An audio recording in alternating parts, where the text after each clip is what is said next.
Hey guys, I just want to give a little insight if you're going to be dealing with replacing the coolant tube and the thermostat housing on a Vr6 Jetta. This is what you're dealing with right here. This is the coolant housing.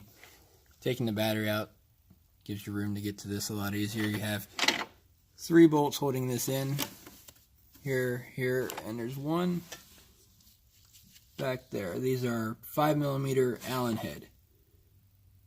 And like I said, removing the battery here, getting the airbox out of the way, that's going to give you a lot of room to get in and work with this. When you're dealing with the coolant tube, also known as the crack pipe, this is what we're talking about here. This is this tube here.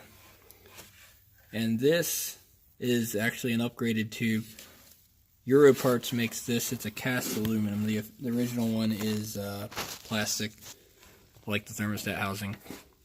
And so they're prone to cracking and having leaking issues. This one was leaking right in here. It was cracked in the housing here and also cracked on the pipe. This pipe runs from the housing down into the block down here. You can see I have some grease in there. I used grease to lube it up when I put these in. There's an O-ring on that end and on this end. And you're gonna find that it's a lot easier to pull the intake to do these. Some people are doing it without pulling the intake. What makes it difficult is you have this bracket here, which is holding a wiring harness, and you have this bracket here also that's holding a wiring harness. These are underneath the intake manifold. If you want, you can pull the front of the car a little bit, which you have to do to get the intake manifold anyhow, and then this vacuum canister is underneath the intake. And if you get that off right here with this screw, and you get that out of the way, and you have the front end pulled out, as I do on this car, then you find you can get some room underneath to get to that. But if you have a leak in this crack pipe or the thermostat housing, it's a good opportunity to get in, pull the intake anyhow. That way you can get in here and see, if you have any other issues. It's a good time to check on things. If you have to do a valve cover gasket, it's a good opportunity to do that because you have the intake off. Here's the intake, and this can be difficult, even with pulling the front of the car out like I did. These screws are 6mm Allen head, and they can be difficult to get to.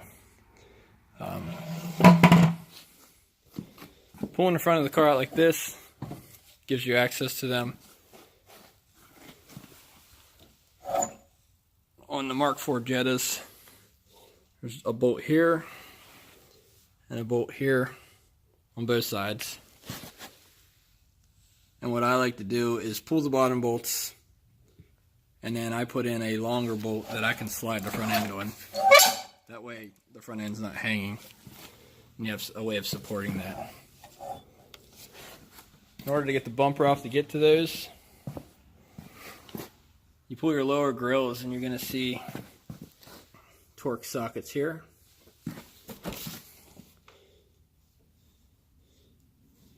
Here on each side at the top. And then you're going to have your screws in the fenders, and the wheel housings that go into the back side of the bumper here. These bumpers slide on with these slides right here. So once you get all those screws out, the bumper will just slide out off of these clips here. So pull the bumper off, pull the front support off. You don't have to disconnect anything additional when you do that. There's enough room in these wires and the coolant pipes and everything to slide this out.